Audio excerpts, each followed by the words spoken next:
It took 25 years to arrive since the alien craft received a distress signal from Earth.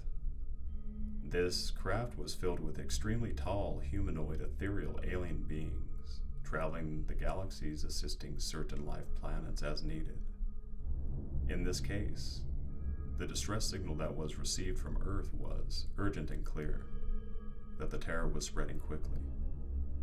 A virus had spread through the water, infecting humans at an alarming rate, and from the tone of the message, parts of the world were in sheer chaos. As their craft finally passed through Earth's atmosphere, the crew couldn't help but notice that the once blue, beautiful planet was no longer as blue. The oceans blackened, skies darkened by thick, dark clouds, cities and structures all in decay and ruin, once a thriving home of life, now a wasteland.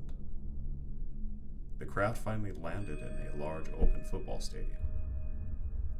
Once landed, the aliens prepared their suits and scanners to hopefully find some sort of life left. Departing the craft, the smell of death and decay was in the stale air. No sign of life could be heard or seen, as the crew made their way out of the stadium and into the city streets. Turning on their scanners to scan for any sign of life, one of the crew members saw something in the distance that appeared to be human but looked infected and grotesque. But before the crew member could alert the others, the mutated figure saw them, locked eyes with one of the aliens, and then let out a screeching, guttural howl. Within seconds, hundreds of infected and mutated bodies emerged from every direction, with a speed and ferocity like raging beasts, some running, others crawling. The whole crew was surrounded, and it was too late to run back to turn to the craft.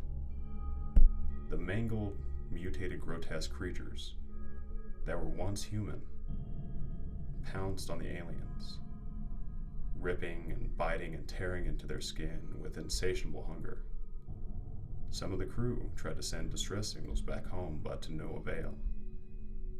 As the creatures came in swarms, fast and vicious, the whole crew was mauled within seconds. After the blood-curdling attack, and the infected creatures were left picking at scraps of flesh and bones, the city fell silent once again. Up above, the sky and stars surrounding this dead planet were completely indifferent to the horrors that just happened below.